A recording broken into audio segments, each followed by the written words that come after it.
Mi esposa exigió el divorcio sin saber que yo tenía pruebas de su engaño. Cuando se las envié por mensaje, suplicó no perderme, pero ya era tarde. Tengo 45 años y, para ser honesto, aún no termino de procesarlo todo. Tal vez ni siquiera estoy procesando nada. Quizás solo estoy entumecido. Han sido unos días extraños. Todo comenzó hace 3 días, un miércoles por la mañana. Me encontraba inmerso en la revisión del presupuesto trimestral de la empresa. Nada emocionante, claro, pero parte de mi rutina. Entonces sonó el teléfono. Era un mensaje de Laura, mi esposa desde hacía 12 años. Solo leí el remitente y ya sentí un nudo en el estómago. El mensaje era breve, directo, como una bofetada de agua helada. Esto no está funcionando. Quiero el divorcio. Mi decisión está tomada. No intentes convencerme. Mi abogado se pondrá en contacto contigo. Así, sin más, 12 años de matrimonio, evaporados por un mensaje de texto. No hubo conversación previa, ni siquiera ese típico «tenemos que hablar». Nada de lágrimas derramadas sobre un café a medio terminar. Nada. Lo más absurdo era que el fin de semana anterior habíamos estado conversando sobre la posibilidad de hacer un viaje para ver los cerezos en flor. Todo parecía normal, o al menos eso creía yo. Me quedé mirando la pantalla como si no pudiera entender lo que veía. Las palabras bailaban, dolían. Sí,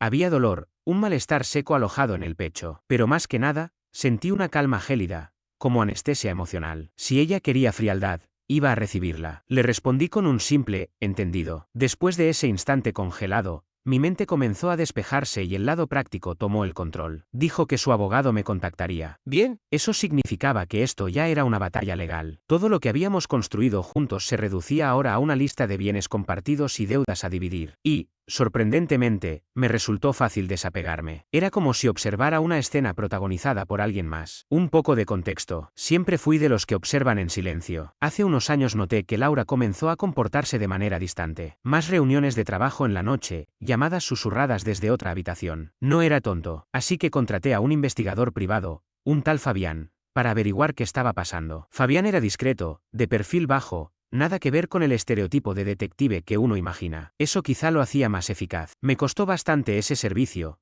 pero valió cada centavo, más por confirmar lo que ya sospechaba que por otra cosa. El informe fue contundente. Laura no solo tenía un romance con un compañero de trabajo, un tal Cristóbal, encantador en apariencia pero asquerosamente engreído. No, Cristóbal no estaba con solo una mujer más. Había al menos 3 involucradas en su juego. Fotos, capturas de pantalla de mensajes, incluso grabaciones de audio desde un segundo teléfono que él usaba. En una de esas grabaciones, se lo escuchaba fanfarroneando con un amigo sobre todas las mujeres que tenía a su disposición. Elegante, ¿verdad? Guardé esa información por 6 meses. Una parte ingenua de mí esperaba que esa aventura se desvaneciera sola, que Laura recapacitara. Pero su mensaje pidiendo el divorcio fue el empujón definitivo. Ya no era una crisis pasajera, era una decisión clara. Y si ella quería terminar todo para quedarse con su amante, merecía saber exactamente a quién estaba eligiendo. Así que, luego de responder con ese simple entendido, esperé 1 hora, más o menos, tiempo suficiente para que creyera que estaba devastado, llorando frente al monitor. Entonces le envié un único mensaje, directo. Le adjunté una foto en alta resolución de Cristóbal saliendo de un hotel boutique, no el que ella pensaba, de la mano de una mujer pelirroja, con fecha y hora, el martes anterior. También incluí una captura de un mensaje enviado por Cristóbal a alguien llamada Rocío que decía: no puedo esperar a esta noche, amor. Laura está insoportable últimamente. Y,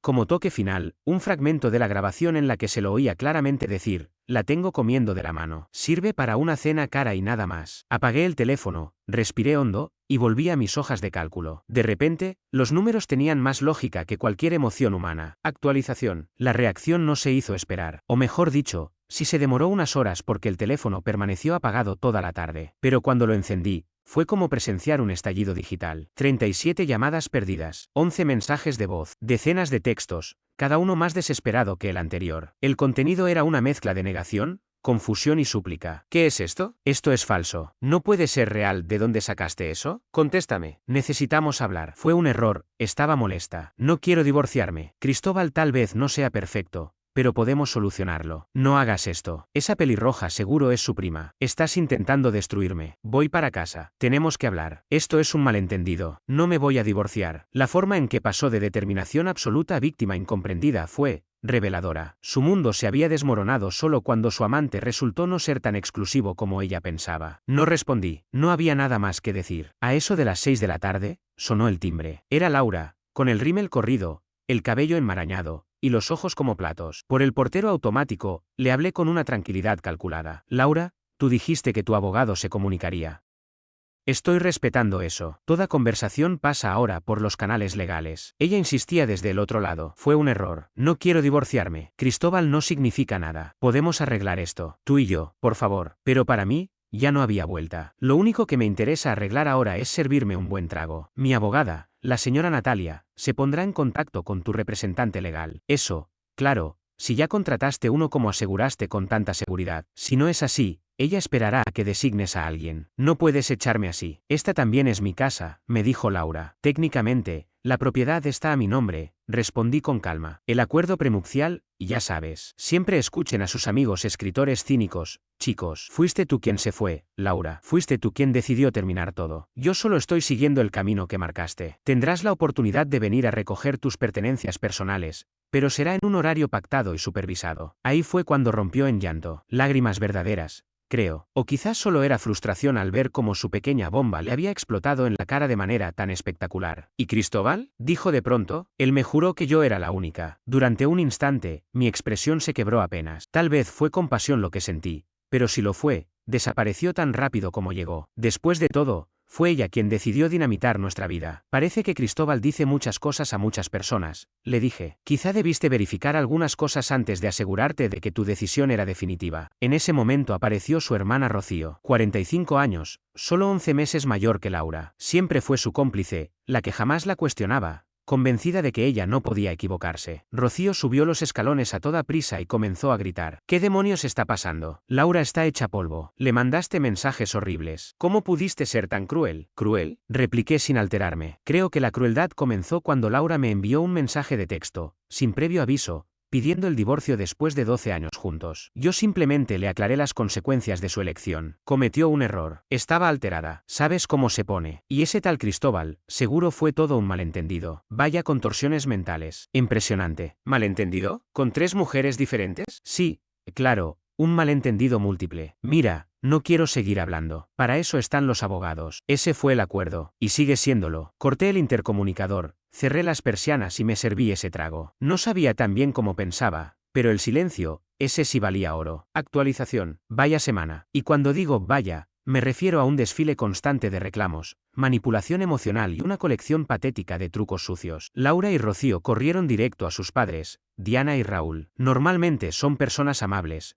pero cuando se trata de Laura, se ciegan por completo. Recibí una llamada de Raúl a las 7 de la mañana. Mateo, Diana y yo estamos muy preocupados. Laura está devastada. Dice que la echaste y que estás inventando cosas horribles sobre ese joven, Cristóbal. Raúl, con el debido respeto, Laura me envió un mensaje pidiendo el divorcio. Yo solo le envié información concreta que tenía sobre su relación extramarital. Información que, quizá, le interese ahora que ha decidido terminar el matrimonio. Pero ella estaba molesta. Ya sabes cómo se ponen las mujeres. Deberías estar tratando de recuperarla, ¿no? Esto, dice que quiere volver, que se equivocó con lo del divorcio. Todo lo está gestionando mi abogada, la señora Natalia. Si Laura quiere discutir los términos del divorcio que ella misma inició, su abogado puede contactar al mío. Y colgué. Sentí algo de lástima por Raúl. Es un buen tipo, pero también parte del coro de facilitadores. Luego vino el intento sucio de Laura. Recibí una alerta del departamento de fraudes de mi banco. Al parecer, alguien intentó transferir casi todos mis ahorros a una cuenta desconocida. La operación fue detenida porque no coincidía con mi historial de gastos. Uso otra cuenta para movimientos grandes, como los anticipos editoriales. Esta era la de uso cotidiano. Llamé de inmediato. Confirmé que no era yo y el banco bloqueó la transacción. ¿Y quién conocía mi antigua contraseña de banca en línea? ¿Quién había ayudado antes con las cuentas y probablemente pensó que estaría demasiado aturdido o deprimido como para cambiarla justo después de que me pidió el divorcio? Exacto, Laura. Un movimiento desesperado y francamente estúpido. La señora Natalia estaba encantada. Un intento de fraude en medio de un proceso de divorcio. No solo es sucio, es evidencia. Y justo cuando supo que había fallado, comenzaron otra vez los mensajes. Esta vez fue directo a mí. Ni rastro del abogado. Mi abogada se pondrá en contacto contigo, dijo Laura con toda seguridad. Nunca ocurrió. Lo que sí llegó fue un mensaje. Mateo, mi tarjeta fue rechazada en el supermercado. No tengo dinero. Me cortaste todo. No es justo. Para ponerlo en contexto, ella tiene un pequeño fondo fiduciario heredado de su abuela. Nada extraordinario,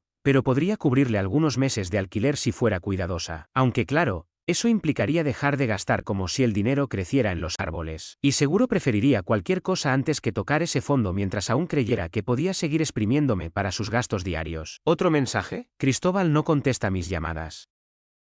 Es culpa tuya. Arruinaste todo al mostrarme esas cosas y hacer que me odie. ¿Lógica? Ninguna. Al parecer, soy el responsable de las decisiones de Cristóbal luego de que sus mentiras salieran a la luz. Y siguió. Necesito dinero para un abogado. Me lo tienes que dar, es dinero del matrimonio. Evidentemente, el abogado que decía tener no era real o se volvió inaccesible una vez que le explicó los detalles. Como ya sospechaba, esa mención fue puro humo. Mi respuesta ante todo eso fue enviar capturas a la abogada, la señorita Natalie. No le respondía Laura. La actitud de superioridad que mostraba era increíble. Rompe el matrimonio. Su amante resulta ser otro desastre. Intenta vaciar mis cuentas. Y el villano soy yo porque ahora no puede comprar sus quesos importados con mi tarjeta. Como si no fuera suficiente, Evelyn, sí, su hermana, intentó otra táctica. Facebook. Una conocida en común me envió una captura de pantalla de una publicación suya, muy vaga pero dramática, donde hablaba de ver cómo destruyen a alguien que amas por culpa de un hombre cruel y egoísta, y de cómo algunos solo salvan su ego. Había etiquetado a varios conocidos. Algunos respondieron con comentarios de lástima. La bloqueé en cuanto lo vi. No pienso jugar ese juego. Natalie preparó una propuesta formal, generosa, incluso. Laura podría recoger sus cosas, ya empaquetadas en la habitación de huéspedes, ropa, zapatos, esas muñecas de porcelana que coleccionaba. También incluimos una suma modesta como gesto de cierre, a pesar del acuerdo prenupcial. Condición indispensable, firma sin objeciones, y un acuerdo de confidencialidad total. Nada de hablar sobre mí, sobre mi trabajo o sobre nuestra vida juntos. Si intentaba alargar esto, si decidía llevarlo a juicio, la oferta se cancelaría y presentaríamos toda la evidencia, su infidelidad, los otros romances de Cristóbal, y su intento de transferir dinero de manera ilegal. No buscaba venganza ni escándalo. Solo quería que desapareciera de mi vida. La ironía es que su sufrimiento actual lo causaron sus propias decisiones, su ambición, su ego y su falta de límites. Aún así, dormí bien por primera vez en una semana. El silencio dejó de ser opresivo. Empezó a parecerse a la paz. Última actualización. 2 meses después. Todo terminó. Los papeles del divorcio fueron firmados y entregados la semana pasada. Tardó un poco más de lo previsto, principalmente porque Laura, fiel a su estilo, intentó hasta el último recurso desesperado. Después del último contacto, Natalie envió la oferta oficial. Laura se negó incluso a que el abogado de bajo costo que finalmente consiguió la revisara. Me inundó a correos. Bendito sea el filtro de spam. Unos eran súplicas. Me equivoqué, Mateo. Aún te amo. Lo de Cristóbal fue una señal de que algo fallaba entre nosotros. Podemos arreglarlo. Otros eran amenazas. Te vas a arrepentir. Le contaré a todos cómo eres en realidad. Te voy a quitar hasta el último centavo. Evelyn y su madre, Diana, no se quedaron atrás. Llamadas, mensajes a miembros de mi familia, incluso dejaron una cazuela en la puerta de mi casa con una nota pasivo-agresiva. La doné sin abrir a un comedor comunitario. Su relato era que yo, un ser frío y calculador,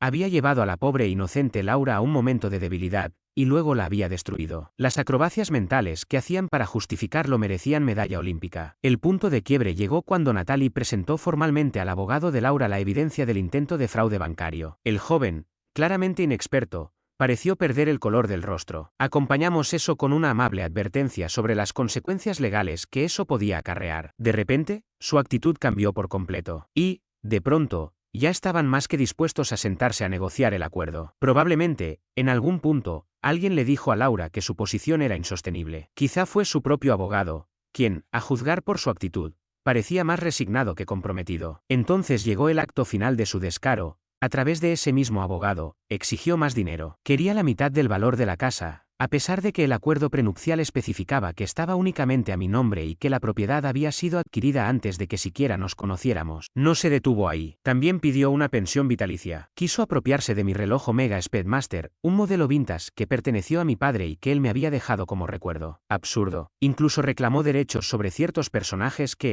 según ella, podrían haber estado inspirados en su persona para mis futuras novelas. ¿En serio? Por suerte, mi abogada, la señorita Natalie, se limitó a responder con total serenidad: o firma la oferta original o iremos a juicio. Y eso sin contar con todo el caos alrededor del asunto de Cristóbal y sus múltiples relaciones paralelas. Solo por diversión, el equipo de Natalie había localizado a Rocío, la pelirroja, y a otra exprometida de Cristóbal. Ambas estaban dispuestas a declarar sobre sus estrategias de manipulación. Por si fuera poco, el intento de fraude bancario de Laura iba camino a volverse de dominio público, lo que no solo habría destruido su imagen, sino que además invalidaría la posibilidad de recibir la suma global que inicialmente le ofrecimos. Frente a la posibilidad real de que toda su ropa sucia saliera a la luz, y con su abogado visiblemente harto de sus caprichos, sospecho que lo único que quería era cerrar el caso y quitársela de encima. Finalmente cedió. Recuperó sus pertenencias personales a través de una empresa de mudanzas, supervisada por una tercera parte imparcial. Yo ni siquiera estuve presente. Recibió el monto único acordado, lo suficiente como para estabilizarse si administraba bien el dinero,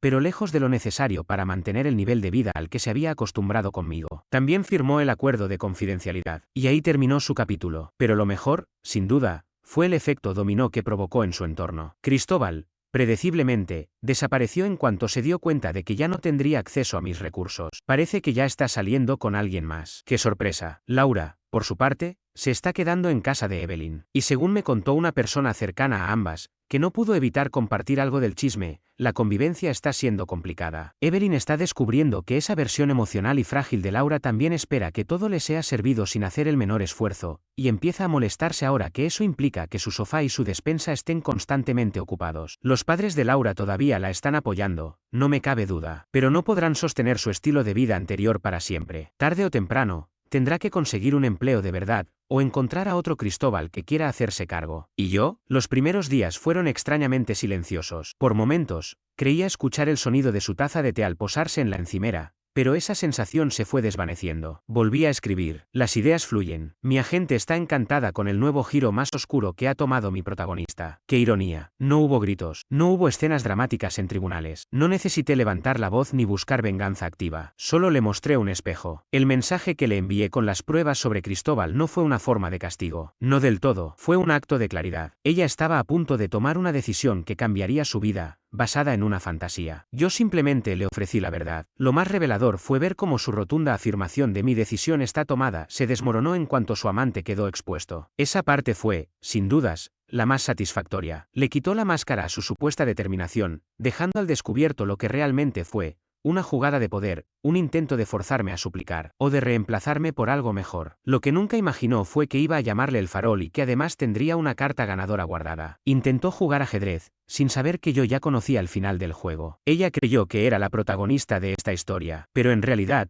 no fue más que una pieza caótica en su propia caída. Y yo soy el autor, escribiendo por fin mi nuevo capítulo en paz. Y no voy a mentir, se siente muy bien, porque la verdadera revancha no fue castigarla, fue dejar que enfrentara, sin filtros ni adornos, las consecuencias de su egoísmo y sus decisiones. Y eso, sinceramente, supera cualquier historia de venganza que pudiera haber imaginado.